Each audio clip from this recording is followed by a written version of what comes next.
tout le monde, c'est l'équipe de Ultimate Academy qui présente la série de pistes financières en X.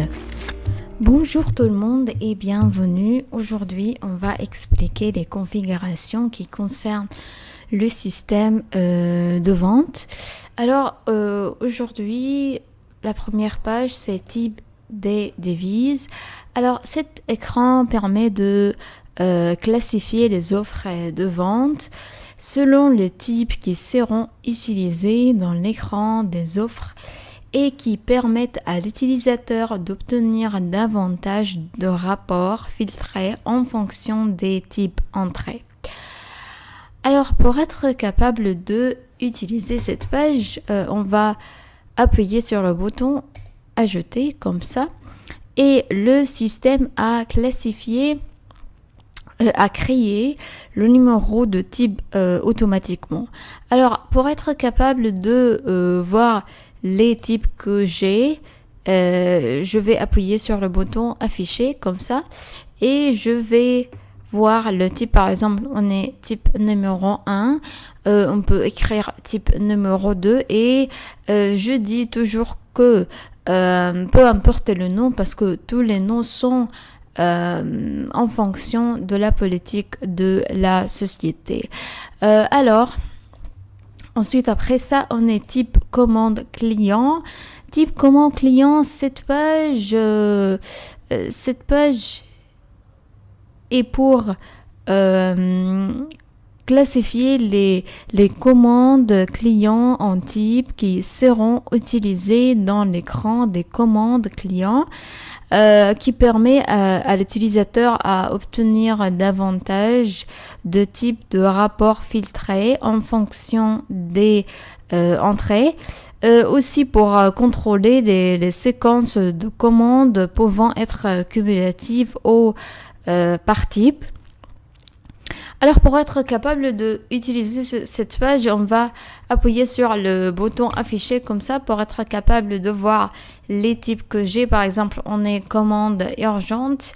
Pour être capable de créer un autre un autre type de commande, je vais appuyer sur le bouton ajouter comme ça. Je vais écrire le type que je veux ici et en utilisant d'autres langues et ensuite après ça je vais appuyer sur le bouton enregistrer comme ça. Ensuite après ça on est charge des ventes. Alors charge des ventes, cet écran permet de définir les frais de vente à ajouter aux factures qui peuvent être des frais de transport, des frais d'expédition ou tout autre frais devant être imputé à la facture. Alors, je vais appuyer sur le bouton afficher pour être capable de voir le type que j'ai avant. Alors, on est ici numéro de charge, c'est numéro 1 et ce numéro à créer automatiquement par le système. On est nom de charge, on est transport des charges, on est numéro de compte et qui va être lié à ce charge. On va appuyer sur le bouton F9 sur le clavier pour être capable de choisir le compte. Ensuite, après ça, on est nom de compte et c'est le compte que j'ai choisi ici et ces comptes, ces dépenses de transport intérieur d'accréditif. Alors, comme j'ai dit avant, peu importe le nom de charge ou le nom le compte que je vais choisir parce que tous les noms sont en fonction de la politique de la société. La chose qui est importante, c'est de comprendre l'idée de la page. Alors, on est aussi type d'impact. Par exemple, on est deux choses. On est niveau de facture. Ensuite, après ça, on est type de charge et c'est pour pourcentage. Va être pourcentage au montant, pourcentage au montant d'argent. Et aussi, on est chargé automatiquement. Je vais cocher au pas. On est aussi mode de paiement, on est en espèces, on est chèque, en espèces et chèque, on est à terme, virement, coupon et au compte. Et après écrire toutes les informations, je vais appuyer sur le bouton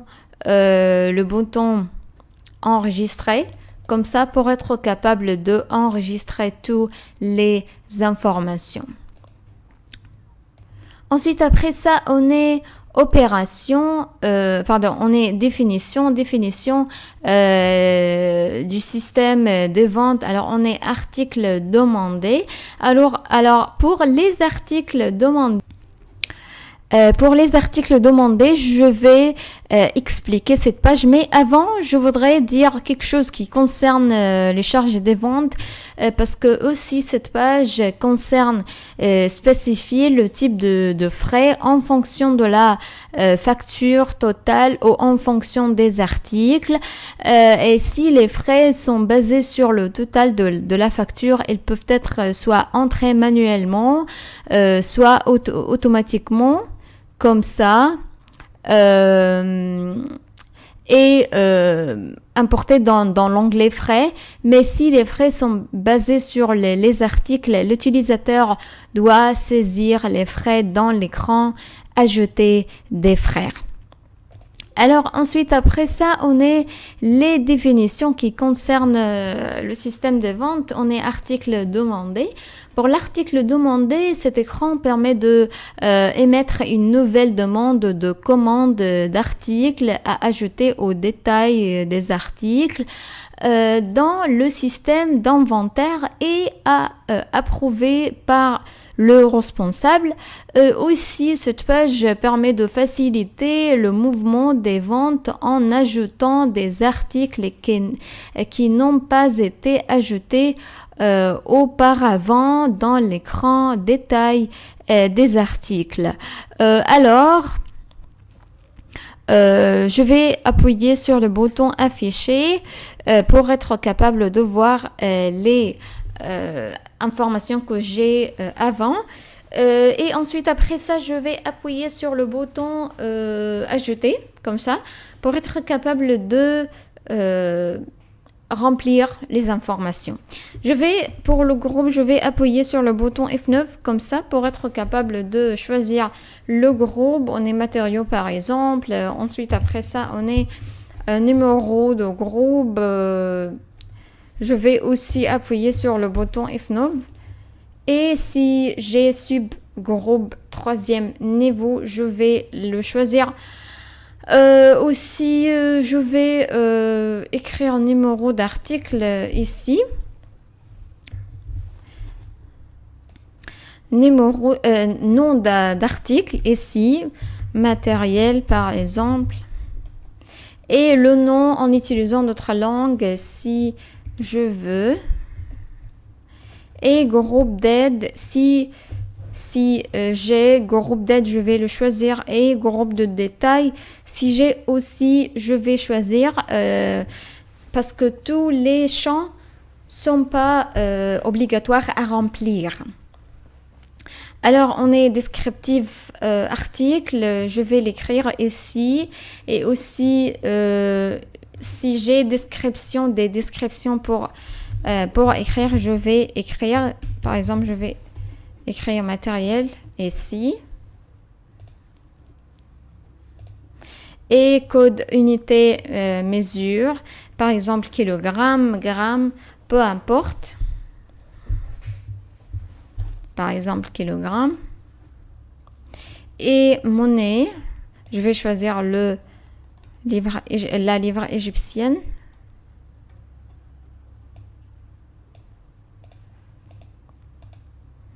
Aussi, on est type article quantité.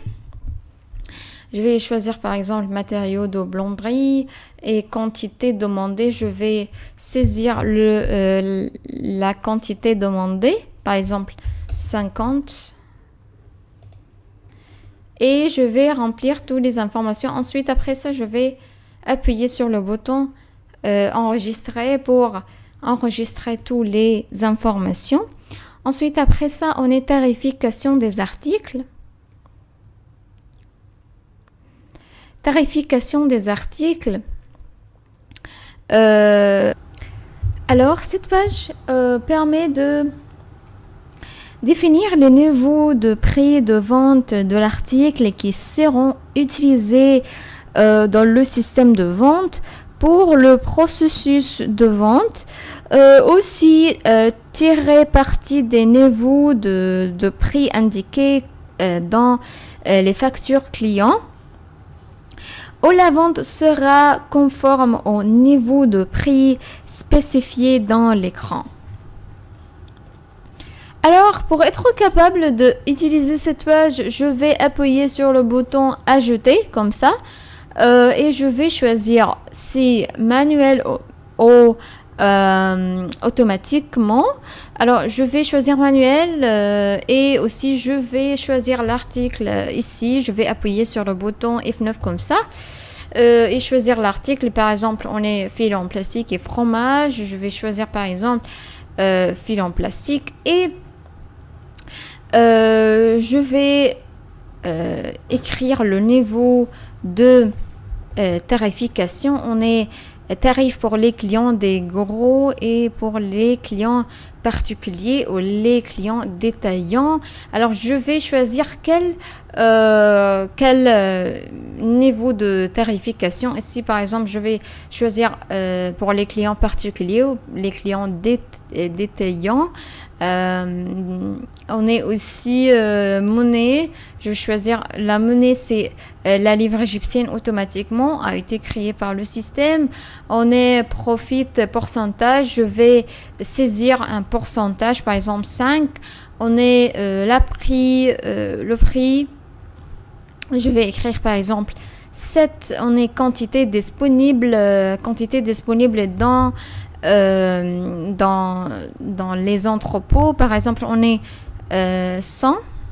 Oh oui, je vais saisir le numéro ici. On est monnaie en utilisant la livre égyptienne.